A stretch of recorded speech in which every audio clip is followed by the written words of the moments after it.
Good afternoon. On behalf of the Council, our members, the staff of the American Geographical Society, it's my pleasure to welcome you to Geography 2050, Borders in a Borderless World, our 6th annual symposium in the Geography 2050 series. Given the coverage by the media over the past couple of days, weeks, months, and years on border-related topics, it is no accident that our 2019 symposium is focused on this area. It is unfortunate that much of the national and international discussion on borders is filled with inaccuracies and ignorance, and worse, that policies and actions taken by our elected representatives, government agencies, corporations, and other groups are based on this bad information. I know that many of you feel strongly that if we paid more attention to geographical education in this country, the situation might be different. You have known this for a long time, and many of you have made a career out of trying to correct this situation. The next few days are important ones, because your conversations here could go a long way to influencing where the national and international dialogue continues. By adding thoughtful, accurate, and extensive data and reason to the discussions, there is hope that the future of issues surrounding borders might be more positive and inclusive than they seem to be right now. We position this symposium as a multi-year strategic dialogue about the vital trends reshaping the geography of our planet in the coming decades. We take this charge very seriously and ask that you guide us and represent geography and geospatial science's role in keeping the discussion of border-related issues on a firm and solid platform. The next 2 days begin this discussion, and AGS is eager to use the information that comes out of your work here to add reason, reliable data, and compassionate, creative solutions to the dilemmas facing us that are related to borders in a borderless world. Thank you for assembling here again this year. Your work matters and is at the core of the mission of AGS to enhance the nation's geographic literacy so as to engender sound public policy, national security, and most of all, human well-being worldwide. As many of you know, AGS is guided by the AGS Council. The Council has been a part of AGS since the beginning 168 years ago and has been made up of leading geographers, business leaders, world leaders, entrepreneurs, not-for-profit specialists, and various other people, all of whom recognize the importance of geography and geospatial science. This tradition of looking for the nation's best, diverse, and inclusive group of professionals to steer the activities of AGS continues today. And at the helm of this group are two people who epitomize the extraordinary individuals who have headed up this storied organization for decades. Together, they epitomize the diverse, inclusive, and broad nature membership of our field. Ladies and gentlemen, our chairman, Dr. Chris Tucker, and our president, Dr. Marie Price.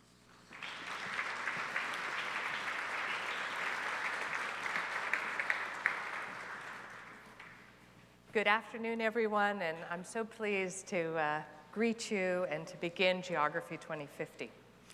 A century ago, the American Geographical Society was called upon by President Woodrow Wilson to lead the inquiry that supported the peace negotiations after World War I.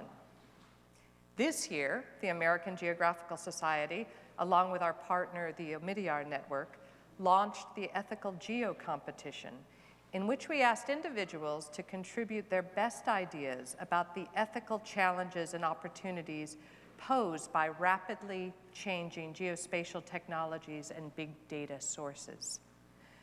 Both projects, a century apart, underscore the deep and abiding commitment of the American Geographical Society to convene thought leaders, to challenge conventional wisdom, explore how science and technology can be used for long-term social good, and to consider trends that are shaping our planet.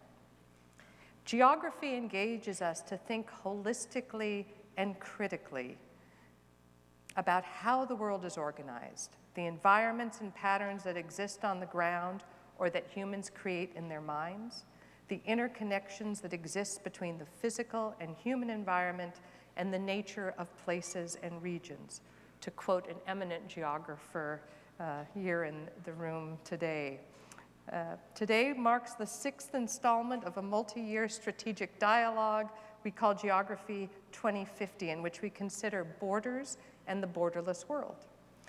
You will learn more about this theme from our symposium chair, Dr. Wes Reisser, in just a few minutes. But I will want to point out that the Society's oldest publication, the Geographical Review, which has been published for over a century, has a special issue that came out in October dedicated to borders called Bordering Practices, Local Resistance, and the Global Refugee Crisis. And our two guest co-editors, Emily Skopp and Karen Kolkasi, I believe are in the room. So it's a wonderful volume, and it fits in well with this theme. Our concern with future geographies is also reflected in our outreach to 50 AP Human Geography teachers from high schools across the country. Could you please stand up?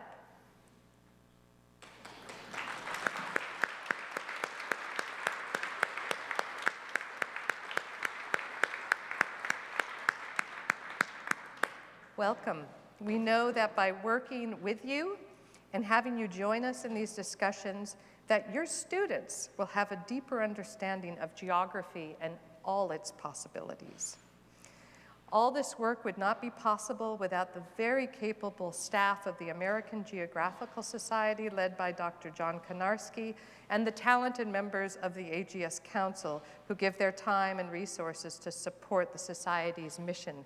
So could the staff and counselors please stand up so everyone can see you?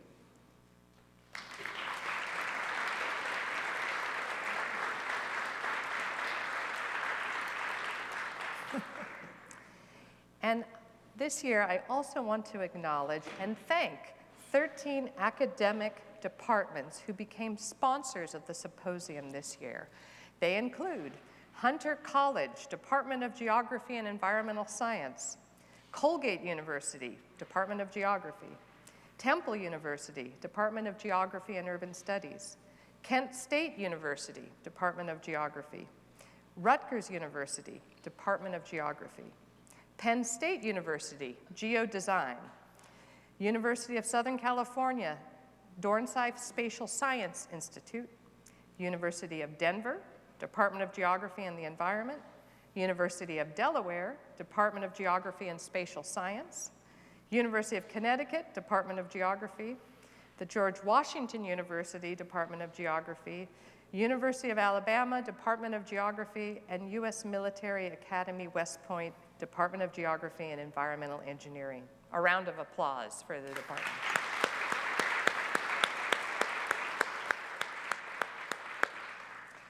And lastly, we have several corporate angels who were instrumental in supporting our efforts, and I'd like to name them.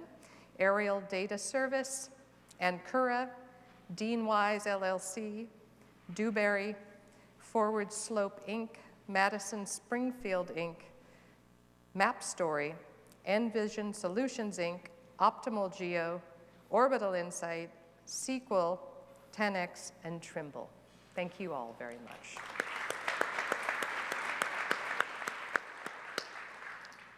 So I'd like to underscore what Marie said. We're in the 6th year of what we call our multi-year strategic dialogue about the vital trends that will reshape the geography of our planet in the coming decades. Who here has been to all of them? 6 years. All right. So we've got some stalwarts in the room. I appreciate that. And we will be having one next year, but I won't tell you what it is until we get to the end. We've covered issues of mobility, covered issues of urbanization. We've covered issues of environmental sustainability, of energy. All of these are forces that are systematically changing our planet. Humans have this annoying way of changing our planet on a pretty regular basis. So unlike, what some people say is, well, I know the capitals of the 50 states, I don't need, to take a geography class.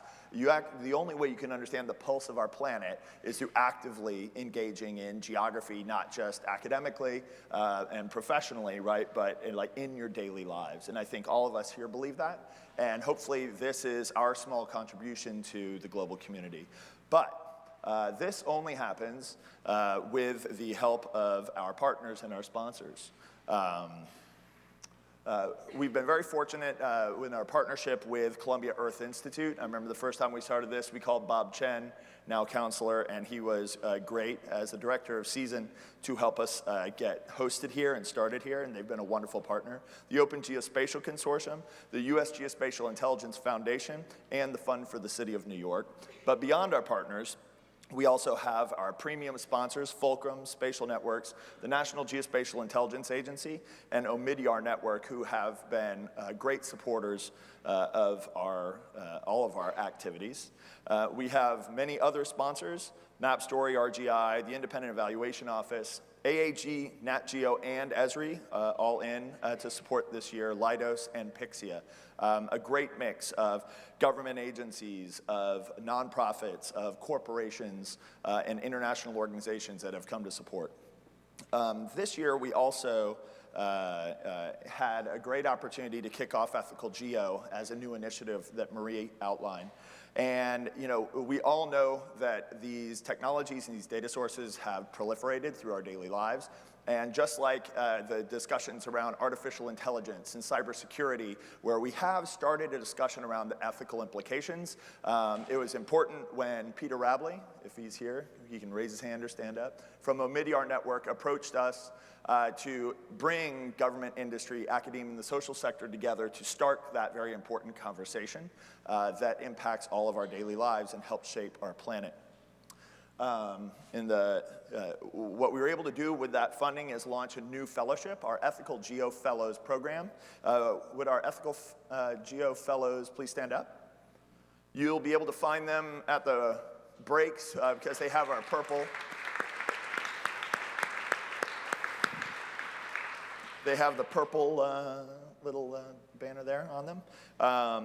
We had a wonderful session this morning where they were able to share their projects and get feedback from a pretty diverse community. But we encourage you to talk to them and learn from them how they think about it and maybe how you could bring it into your classroom or bring it into your professional lives in government or in industry. We're very fortunate to have a rich, diverse set of backgrounds, academic interests, professional backgrounds represented in this group, and we look forward to their contributions. And I want to invite all of you to follow us at ethicalgeo.org. Many of you who are following, you watched all 55 videos that were submitted from across the nation and across the world. We've now transitioned this over to be an active blog where our fellows will be writing about things that are happening in the current day, maybe plucked from the news or headlines that you're reading about. If you want some additional insights, please follow us at ethicalgeo.org. And with that, I believe I will conclude. But I would like to invite onto the stage our program. These events don't happen without our program chairs and our program committee. So I'd like to invite Dr. Wes Reisser, who is this year's program chair, and he will run the rest of the event, so I don't have to. This is great. And this is a big lift, and so we owe Wes Reisser a tremendous gratitude, and so give it up for Wes. Thanks, Marie. Thank you all so much for being here. I'm so excited to welcome you to Geography 2050, Borders and a Borderless World. And so what brings me to this stage today and into this role is a more unusual story of coming into the AGS family than I think some others probably have. Marie Price, who was just on stage, is the professor who I took a geography class from after I had given up on that as my major and decided I was doing international affairs and history. I liked it so much, I ended up doing a master's with her, and then she sent me on to a PhD on the other side of the country. And I focused my interest and effort at the time on the issue of borders and the drawing of borders, specifically the drawing of borders in the context of peace settlements. And I work for the State Department. So writing about now is not fun because it means it goes through 100 other people before you can publish it. But there was a way around that, and Marie steered me to that, and that was to the history of this very society and what happened 100 years ago, when the AGS was called upon by President Wilson to provide the advice and intelligence that he needed to go to Paris and negotiate a peace treaty at the end of the First World War. And there was no intelligence community back then. In fact, the State Department and the War Department and the Navy Department fit in that one very pretty building next to the White House, the Executive Office building, together. So these entities were tiny and didn't have the capacity to be able to do this work. But the AGS drew on its networks and its scholars all across the United States to pull together the plan for peace. And back then, 100 years ago, there were around 40 sovereign states on the entire globe.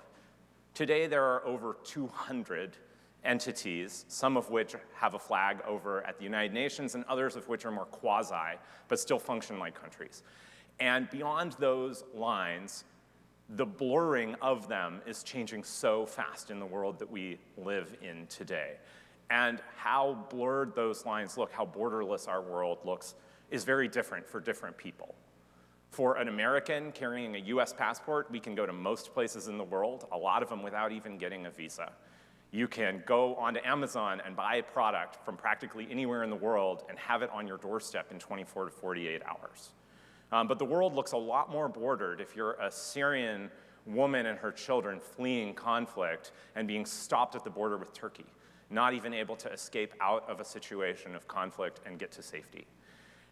So the forces that we see at play today are in many ways very contradictory, as are the terms border and borderless. And I hope that we're able to look at those contradictions and challenges today and to think about how those feel for different people with very different circumstances and situations around the world, and also where we are going in an era of ever-accelerating globalization on one hand, and also rising tides of nationalism all across the globe on the other hand.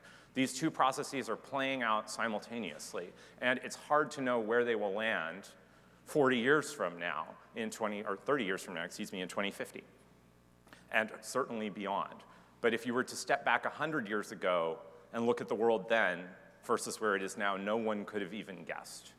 But I hope that these themes provoke a lot of thought, and I also urge you to not think of them as within a silo. So there are 7 themes up on the website: the world map in 2050, geospatial technology and the future of mapping borders, fences, walls, and people on the move, globalization and trade, international organization and disorganization, nature and the border, and spaces beyond the state. All of these are interacting with each other in very complicated ways that involve human beings and the natural world in which we inhabit. And in an era of ever-accelerating change, I hope that the conversations we spark today will be the beginning of new ways of thinking about these dynamic processes and where they are headed in our future, and especially for our educators in the room, how we can prepare the next generation to be able to tackle unbelievable challenges, many of which we couldn't have even guessed back when we were in school would be the challenges that our world faces right now. For those of you who have been here before, there are a few things that you should notice about this year's symposium that are slightly different from the past, and I look forward to chatting with you and hearing your feedback about what you like and don't about what we've changed so that we continue to evolve this meeting in the years to come. I'm exceptionally proud that this is the first year that we have more female than male speakers on the stage, and we will not have a single panel of all men for the first time in the history of this conference, which is really awesome. We also will have more age diversity across the stage than usual as well. I look a little different than some of your other AGS counselors. I call myself the baby counselor. I joined the council at 32. But with a deep passion for the work of the society and a great appreciation for its history and its pedigree. And I'm thrilled that we will use this stage both to bring people who have been thinking about these challenges for decades but also some of the younger people who will be the important voices as we tackle the various challenges that we look at over the next 2 days in this room together. And we will continue to strive to bring more and more diversity to the voices that we have, both on the stage and throughout this hall. And that's really been an important part of the planning process for this year's symposium. We're doing something else different this year as well, and that is that we're introducing what we are calling spotlight presentations. So you will have both panel discussions, as we have always had at this conference and as you're used to seeing at most conferences, but we wanted to spice it up and add in short little vignettes as well throughout both days that will help us think maybe in a different way about some of the issues we're talking about, really jog our minds in new ways. And the first one of those will be coming up right after our keynote today. And we also have a fun activity for you today as well. If you look at the center of your table, you will see there's a sheet of paper that has some questions printed out on it. And we're going to be welcoming two eminent members of the AGS Council and two of the greatest thinkers in geopolitics, I think, in the United States today, Lee Schwartz and Alec Murphy, to the stage a little bit later for a rapid-fire look at future geopolitics. And you'll see a lot of blank note cards sitting on your table. So read through the questions, and if you have an idea, I want you to write it down on a note card and leave it at the table at the back far corner. So if you're looking at the stage, that would be the left back table there at the first break. And they're going to go through those cards during the first break as soon as we collect them and try something new out here on the stage at that point for you.